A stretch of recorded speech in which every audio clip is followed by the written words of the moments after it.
The snow didn't fall like something beautiful. It fell like paperwork. Heavy, wet flakes that stuck to wool coats and eyelashes in the black wrought iron gates of the Whitmore estate. Turned the world into a blurred gray. Inside the house, it was warm in a way only money can be warm. Silent heating, thick rugs, a fireplace that looked like it had never needed to work hard. Evelyn Whitmore stood in the library with her hands folded in front of her like she was waiting to be graded. 10 years of being careful had trained her body into that position. Careful not to spill. Careful not to ask. Careful not to sound tired. Careful not to embarrass him in front of donors. Careful not to make his mother feel replaced. Across the room, Grant Whitmore didn't look up from his phone. His eyes moved in quick, greedy scrolls.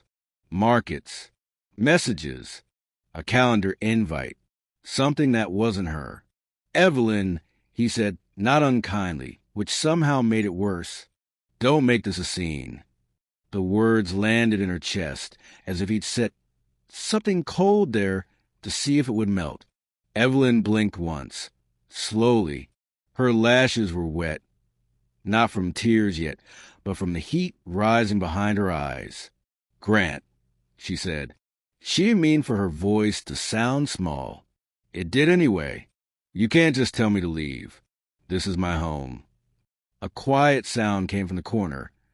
China placed down with precision. His mother, Margaret Whitmore, sat in an upholstered chair that made her look like she'd always belonged in it. A pearl necklace rested at her throat, like a warning. Margaret's smile wasn't wide.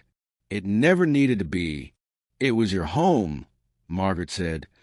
In the way a lobby is a home. You were always passing through. Evelyn stared at her. 10 years of nursing Margaret through surgeries, through infections, through the delicate humiliations of aging. 10 years of holding the older woman's dignity together with clean towels and whispered reassurances collapsed into a single sentence. A lobby, Evelyn repeated, because she needed proof she'd heard it correctly. Grant finally looked up. He had Grant's face. Pleasant, successful, the kind of face that earned trust in boardrooms. He adjusted the cuff of his shirt. The watch on his wrist glinted. You knew this was business, he said. You signed the agreement.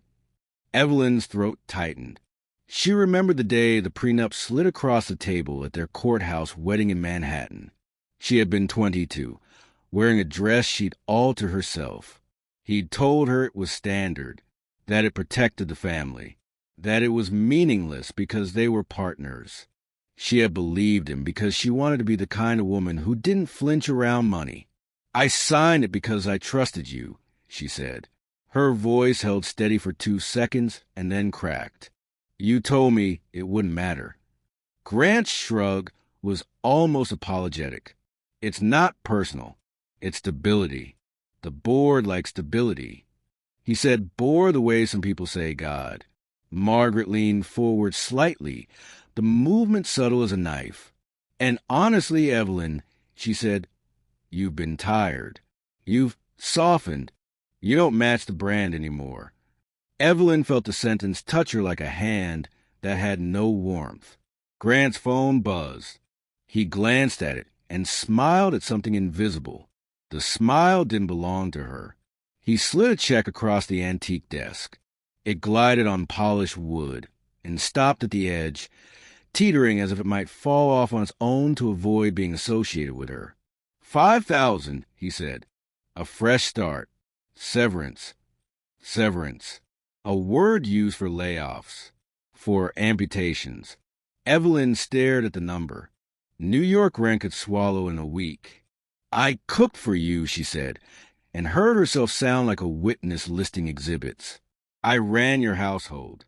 I managed everything when you were building Whitmore Capital. I sat beside you at dinners and smiled when you lied about being self-made. Grant's expression barely changed. And you were compensated, he said. You lived well. Margaret's eyes gleamed.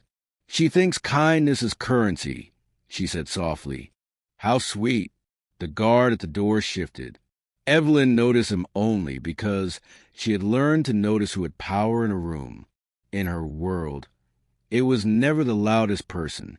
It was the person with the keys. "You have 10 minutes," Margaret said. "Take your personal items. Leave the jewelry. Leave the car keys. And don't take anything that belongs to the house." The cruelty wasn't loud. It was clean. Evelyn's fingers shook once. She closed them into a fist to stop the tremor. She looked at Grant. She waited for a flicker, anything that would prove the last decade had been real. He didn't give her one. His gaze slid past her the way you look past an employee you don't plan to rehire. The snow outside pressed at the windows like a crowd. Evelyn reached for the check. Her hand hovered above it for half a second. Then, with a calmness she didn't recognize, she swatted it off the desk. It fluttered down and landed near his shoes. "I don't want your money," she said. Her voice lowered into a register that didn't need volume. "And I don't want your pity." Grant's laugh was a short bark. "Spare me," he said. "Just go." Evelyn turned without packing anything.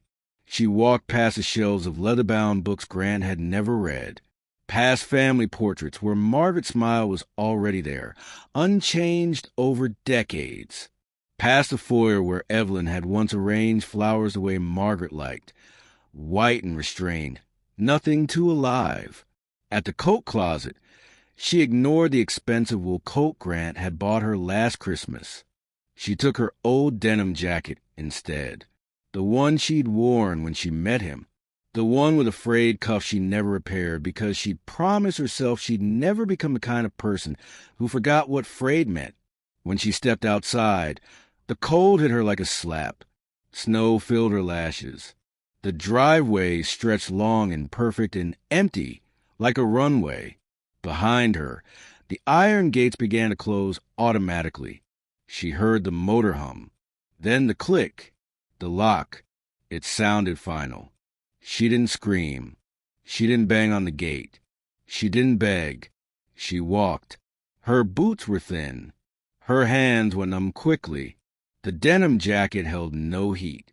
The estate sat behind her on a hill like a monument to people who had never had to ask permission to stay warm. A mile down the road, her fingers were stiff enough to hurt. She pulled her phone out with the care of someone holding a match in wind. The number she needed had lived in her memory like a bruise for 2 decades. She'd sworn she would never use it. She dialed anyway. The line rang once. Twice. A crisp voice answered. "Sterling Endro. How may I direct your call?" Evelyn closed her eyes and looked back at the mansion that was already disappearing behind snowfall. "Put me through to Caleb Sterling," she said. "I'm sorry," the voice replied. "Mr. Sterling does not take unsolicited." "Tell him," Evelyn interrupted, and her voice didn't shake, "that his daughter is ready to come in from the cold." There was silence, then the sound of someone swallowing. "Yes, ma'am," the voice said quietly. Evelyn breathed out. The snow kept falling. But somewhere inside the city, a door had just opened. For 3 weeks, Grant Whitmore moved like a man who had outrun consequences. His divorce attorney, Randall Klein, a sleek, expensive predator with a smile that never reached his eyes, assured him it was airtight. "Your prenup is clean," Randall said in Grant's glass office overlooking Midtown. "She has no assets, no counsel. She'll either not show or she'll show with someone who can't read fast enough. Default judgment is likely." Grant nodded like a man listening to weather. That Friday mattered. After the divorce, Whitmore Capital would finalize a deal with a Phoenix-based tech conglomerate, Sandstone Dynamics, a merger that would turn Grant from rich into untouchable. At night, he dined where people didn't look at menus. Beside him sat Harper Lane, 24 bright smile, a PR associate he described as energy. Harper laughed at his jokes even when they weren't funny. "You're tense," she purred one night at a rooftop restaurant in Tribeca. "It's exciting tense, though. It's the deal. Grant said, sipping whiskey. Once this is done, it's a clean slate. Harper's eyes glinted. And the wife? She was a season, Grant said, as if he were talking about fashion. Not a life. He didn't notice how saying out loud made it sound uglier. His mother did notice. Margaret called daily to congratulate him on reclaiming the family name. To think, Margaret said over the phone, we allowed a diner girl to wear Whitmore. Grant smiled at the phrase. Diner girl. It made him feel taller. Meanwhile, Evelyn wasn't in a shelter. She wasn't on a friend's couch. She wasn't calling old classmates for pity. She was in a brownstone in Brooklyn Heights, in a guest room that smelled like old books and lemon polish and quiet authority. Caleb Sterling didn't live flashy. He didn't need to. He was the kind of man who wore simple sweaters and owned buildings you walked past without knowing they belonged to someone. When Evelyn entered his study, he didn't stand dramatically. He simply looked at her the way fathers look at daughters when they've been waiting to be needed. Evelyn's face was pale from the cold. Her cheeks were raw. The denim jacket still clung to her shoulders like proof. Caleb stared at the jacket first, not her. Then his eyes moved to her hands. He didn't ask why. He didn't ask what happened. He just said quietly, sit. Evelyn sat. A man in a cardigan stepped forward from the shadow of the room. He looked like a professor. Kind eyes. Soft voice. Evelyn, he said gently, I'm Martin Hale, Caleb's lawyer. Not flashy. Not famous on billboards. Famous in the rooms where billboards are decided. Martin slid a folder across the desk. Expedited hearing, Martin said. Friday. Same judge. Evelyn opened the folder and saw her own life reduced to words. Irreconcilable differences. Failure to contribute. Waiver. Failure to contribute. She laughed once, dry and humorless. I kept his company alive, she said. I managed the accounts. I introduced him to the investor who saved him in 2019. We know, Martin said softly. Caleb remained silent, and that silence carried a weight that made the room feel safer. Martin leaned in. They're counting on you staying invisible. Evelyn lifted her eyes. They were clear now. I don't want money, she said. I want justice. Caleb's gaze sharpened just slightly. Martin's mouth tilted. Not a smile, more like recognition. I've been looking, Martin said. Grant Whitmore has been careless. He turned the page of the folder and tapped a paragraph. He's been leveraging assets he doesn't fully own, Martin said. The code, the patent, the trust-backed seed capital. Evelyn's brow furrowed. Trust-backed. Martin paused, then looked at Caleb. Caleb gave a slight nod. Martin spoke carefully. Do you remember the company that funded Whitmore Capital when Grant was nothing but a man with ambition and debt? Evelyn swallowed. Arbor Creek Holdings. Grant had called it venture capital, said it was some lucky break. Martin nodded. Arbor Creek isn't a VC firm. It's a shell, owned by a trust established 22 years ago. Evelyn's breathing slowed. Martin turned the folder toward her. The beneficiary of that trust is you, Evelyn Sterling. The room held still. Evelyn stared at the words until they stopped being letters and became a weapon.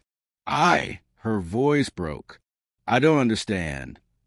Caleb finally spoke, and his voice was low enough that it didn't compete with emotion. When you left home at 19, he said, you refused my money. You said you wanted a life built with your own hands. Evelyn looked down at her hands. They were red and cracked. She had built plenty. Caleb continued, I respected that, but I couldn't watch you starve for a man's pride. Martin added quietly, so your father created a trust, funded through Arbor Creek. That trust seeded Grant's company. Evelyn's eyes widened. You mean, she whispered. Martin nodded. Grant Whitmore's self-made empire was built with your money. Your signature isn't on it publicly, but it is there. Evelyn sat back as if someone had pulled the chair from beneath her, but the chair didn't move. She felt something old inside her, something she had kept quiet for years, shift into place. Not rage. Clarity. "Does he know?" she asked. "No," Martin said, "and neither does his lawyer." Evelyn's voice softened into something colder. "So he threw me out while living inside what belongs to me." Caleb's gaze didn't leave her. Martin closed the folder. "On Friday, we don't argue about marriage. We argue about ownership." Evelyn looked up, and her eyes were steady. "They humiliated me," she said. Caleb's silence deepened. Martin's voice was calm. "Then we will respond calmly. We will let the room do the screaming." Evelyn didn't smile. She simply nodded once. Outside the brownstone, Brooklyn traffic hissed on wet streets. Inside, the temperature didn't change, but the power did. Friday morning arrived like a verdict. The courthouse in Lower Manhattan wasn't glamorous. It didn't need to be. Its power was in its plainness. Grant walked in with confidence that didn't belong to him yet. He wore charcoal gray, tailored sharp. His mother glided beside him in fur. Harper sat 2 rows back in a navy dress, playing demure. Grant checked his watch. "She won't show," Margaret murmured with satisfaction. Randall Klein leaned in. "If she does, say nothing. Let me handle it." At 9 a.m. sharp, the heavy doors opened. The hush didn't hit instantly. It rolled forward like a wave. Evelyn walked in. She wasn't wearing the clothes they expected. No thrift store coat. No shame. No trembling. She wore a white tailored suit. Not flashy. Clean. Expensive in a way that doesn't ask permission to be expensive. Her hair was sleek. Her posture was quiet. But the real shift wasn't her appearance. It was the man walking beside her. Randall Klein's face drained. He grabbed Grant's arm hard enough to hurt. "No," Randall whispered. "No." Grant frowned. "What?" Randall swallowed. "That's Martin Hale." Grant blinked. "Who?" Randall looked like he might throw up. "He doesn't do divorce court. He represents institutions. He represents people who don't lose." Evelyn sat down without looking at Grant. She placed a fountain pen on the table with a precise click. "All rise." The judge entered with the bored expression of a man who had seen everyone's worst excuses. "Dalton," he started reading, then corrected himself. "Whitmore versus Whitmore. Let's make this quick." Randall stood. "Your Honor, my client seeks dissolution based on a prenuptial agreement signed 10 years ago. Defendant waived all claims." Martin stood slowly. He didn't smooth his jacket. He didn't perform. "Your Honor," he said, voice soft but carrying, "we are not contesting the prenuptial agreement." Randall smiled, relieved. Martin continued, "We are enforcing it." The judge's eyebrow lifted. Martin's hand rested lightly on the folder, as if he were about to open a door rather than start a war. "The prenuptial agreement contains a clause regarding assets acquired independently of the marital union," Martin said. "Specifically, those assets remain the property of the acquiring party." Grant leaned toward Randall. "Told you." Randall's mouth didn't move. "Shut up." Martin turned one page. "My client was removed from the marital home without resources," he said. "The plaintiff claimed the home vehicles, and Whitmore Capital were his sole property." The judge's pen paused. Martin's gaze lifted, and for the first time Evelyn looked directly at Grant, not with anger, with measurement. "However," Martin said, "we have evidence of fraudulent misrepresentation of ownership." Randall exploded. "Objection! Fishing expedition." The judge's eyes narrowed. "Overruled.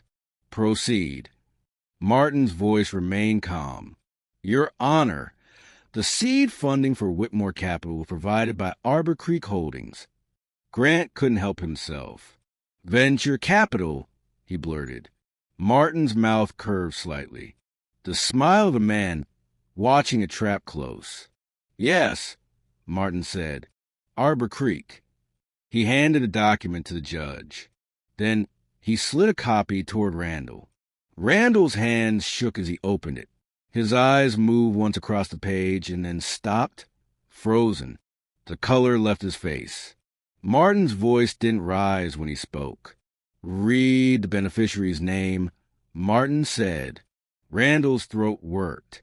He forced the words out like he was swallowing glass. Evelyn, Sterling.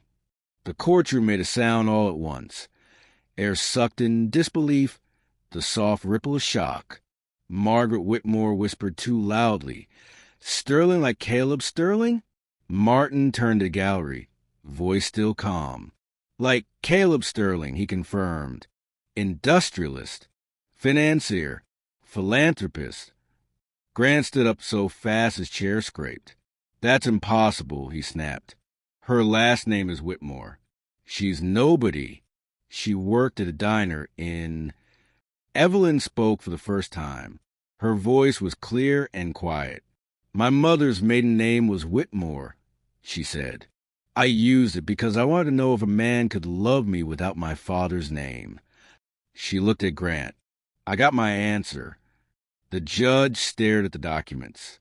This states Arbor Creek provided 88% of initial funding, he said slowly.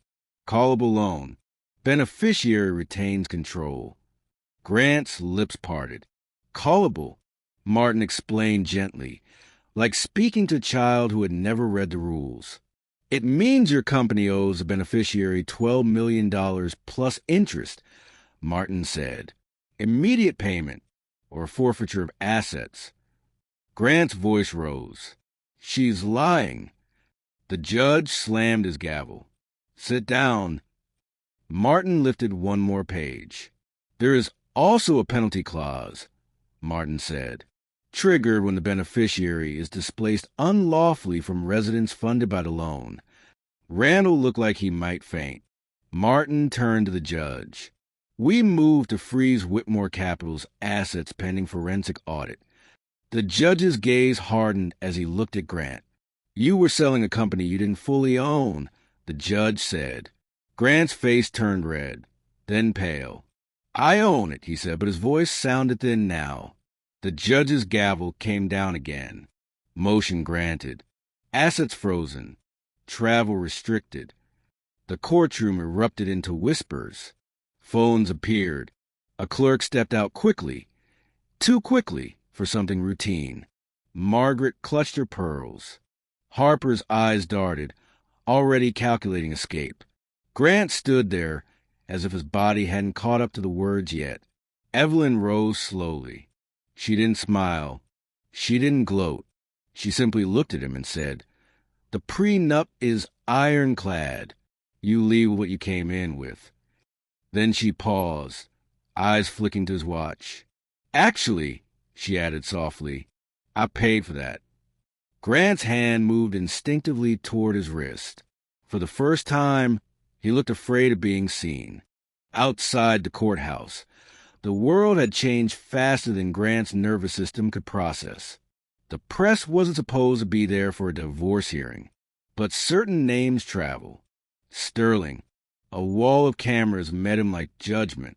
Mr. Whitmore, did you throw Caleb Sterling's daughter into a blizzard? Is it true your company is frozen? Is your merger dead? Flashbulbs turned his face into a strobe of panic. Margaret raised her handbag like a shield. Animals, she hissed. They're animals. Grant pushed through, heart slamming. He reached his black Range Rover and fumbled for keys. He pressed start. The dashboard lit. A single message appeared. Remote disable, contact lender. His breath left his lungs. The car didn't recognize him anymore. Margaret shrieked. Start it. Start it. Grant pressed again. Nothing. The lease was under the company. The company was frozen. So was he. They took a taxi. It was a first real humiliation. Not dramatic, not cinematic. Just a quiet horror of realizing money can vanish without a sound. At Whitmore Capital's sleek glass tower, Grant marched into the lobby like ownership could override reality. The security guard, a middle-aged man with a name tag that read James, stepped forward. "Mr. Whitmore," James said, uncomfortable but firm. "Your badge has been deactivated." Grant stared at him. "Deactivated back." James swallowed.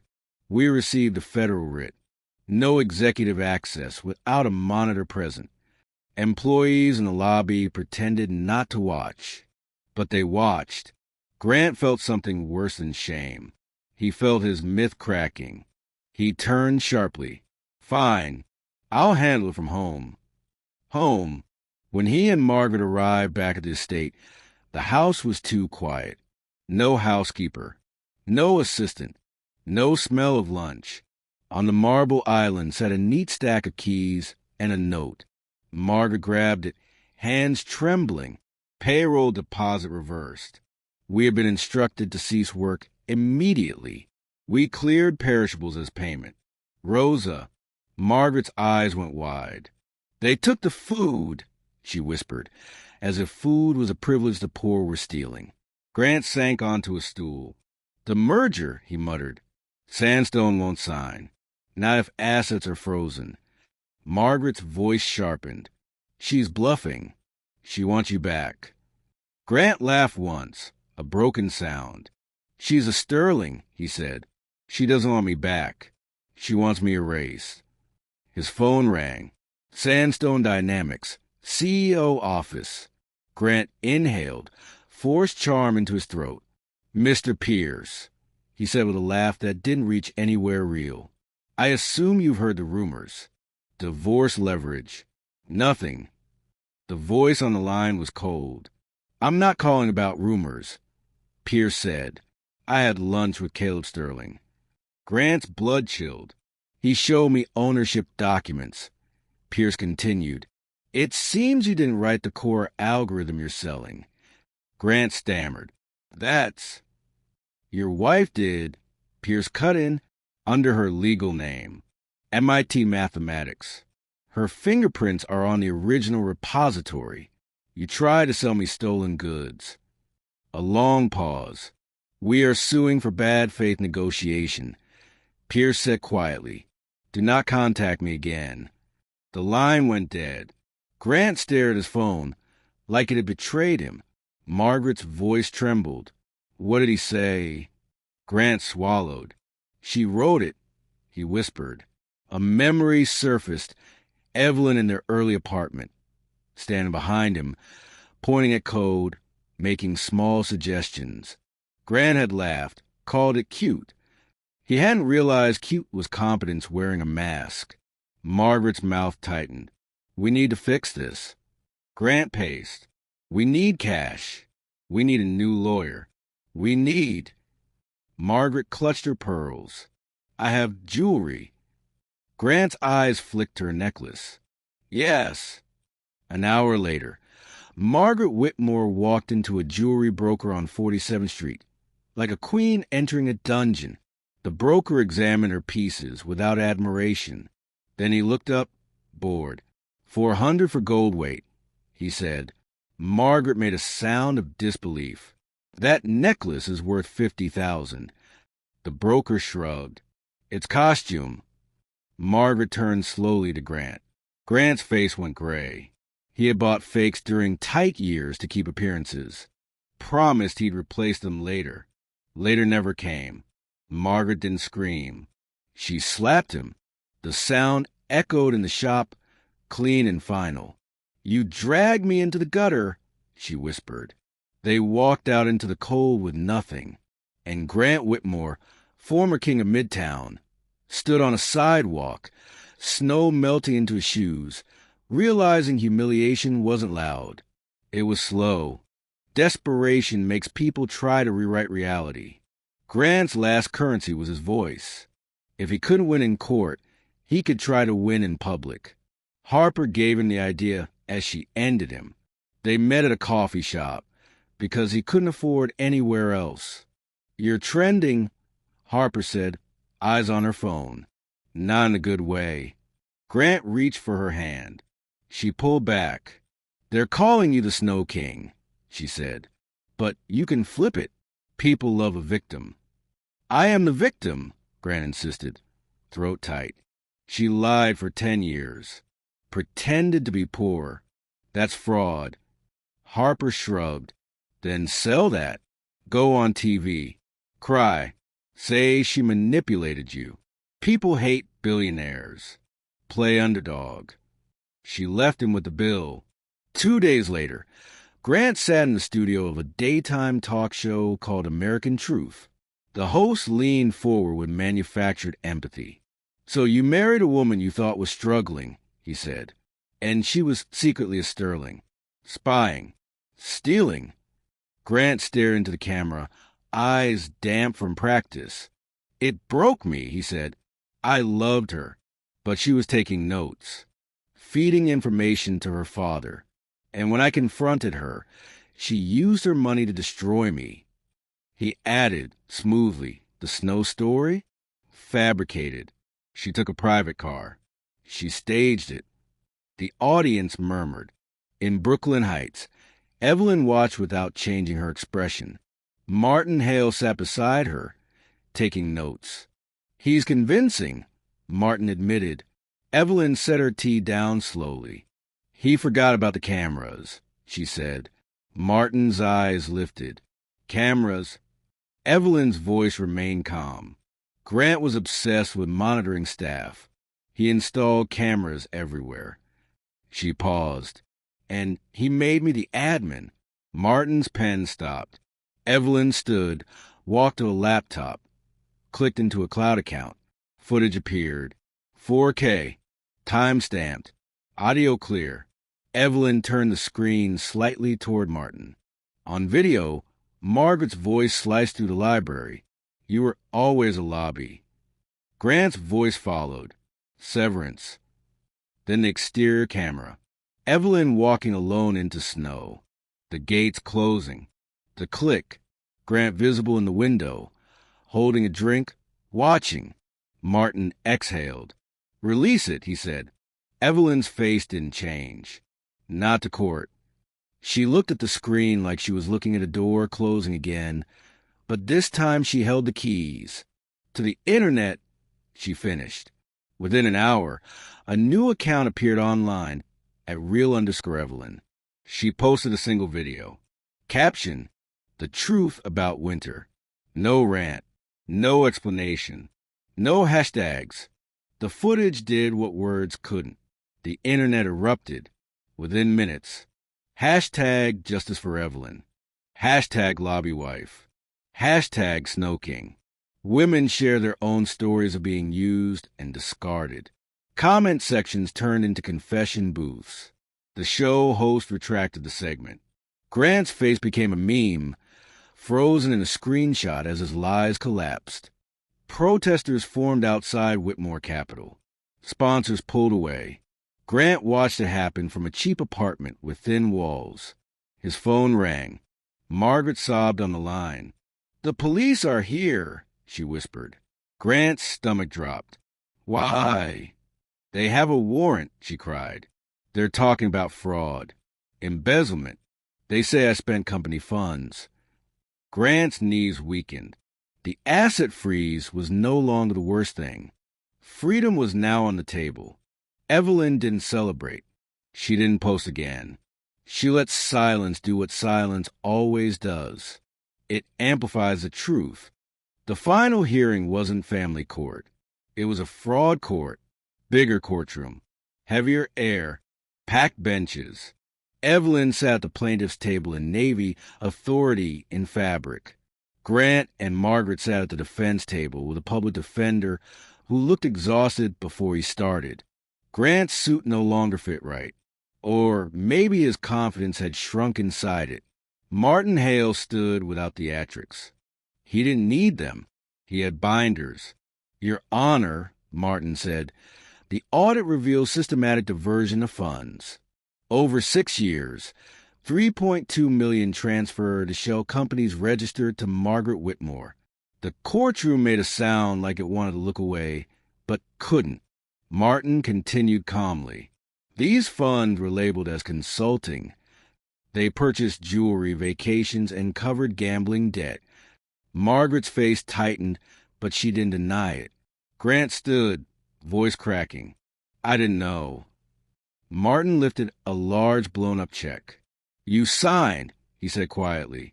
Grant stared at his own signature, like it belonged to a stranger. The judge leaned forward. Do you have a defense? The public defender sighed. Your Honor, he said, my clients plead incompetence. The judge's face hardened. Incompetence isn't a defense for fraud, he snapped. Especially not when you were CEO. Then the judge turned to Evelyn. Ms. Sterling, he said, you hold ownership leverage. What is your request? The room held its breath. This was where revenge usually screams. Evelyn stood. She walked to the center, slowly. She looked at Grant. He was sweating. Hope flickered weakly in his eyes. Evelyn's voice was soft. I don't want him in prison, she said.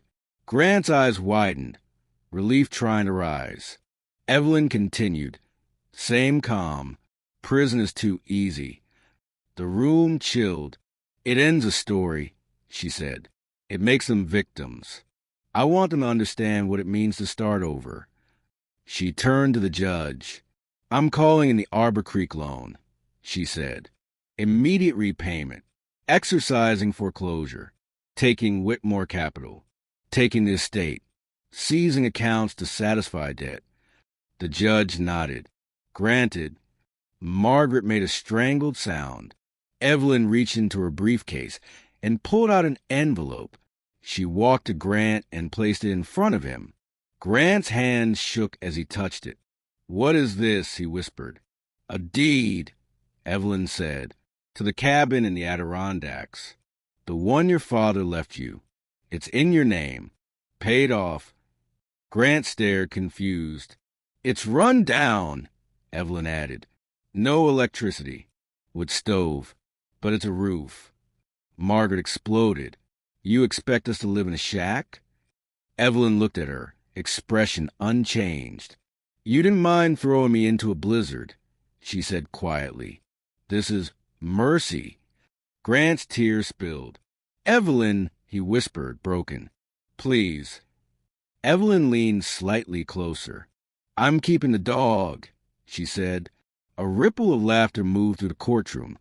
Sharp, relieved, involuntary. Grant flinched like the laughter was a slap. The judge banged his gavel. Judgment entered. Assets transferred. Case closed. Security escorted Grant and Margaret out. Not violently. Just firmly. Phones were collected. Watches surrendered. Keys handed over. Evelyn didn't watch them leave. That was part of the punishment. Not being watched. Outside, the snow had stopped. Sunlight hit wet pavement. The city looked ordinary. Evelyn walked out with Martin beside her. A call came through. Sandstone's EO. Martin said, listening. He wants to renegotiate with the new owner. 20% higher than Grant's offer. Evelyn's lips curved into a real smile. Tell him, she said, to meet me at the Maple Street diner. Martin raised an eyebrow. The diner where you worked? Evelyn nodded once. Yes, she said. I want to remember where I came from. And then, softer, more to herself than anyone, I want to remember that the person serving coffee might own the building one day. Years later, Grant stood in a gala kitchen wearing a catering uniform, pouring wine for people who had forgotten he existed. He didn't look up until he heard her voice. Thank you, Evelyn said calmly. He froze. He expected revenge. Evelyn didn't give it. She gave him something colder. Recognition without emotion. I used to know him, she told her fiancé at the table. Not hate. Not anger. Pity. Grant walked into the alley and sat on a crate, as snow began to fall again. Big wet flakes, just like the day he locked the gate. This time he was the one in the cold. Inside the ballroom, Evelyn laughed softly, stepping onto the dance floor, free, and the lesson landed quietly, the way the best lessons do. The man who confuses kindness with weakness eventually learns the temperature of a locked gate.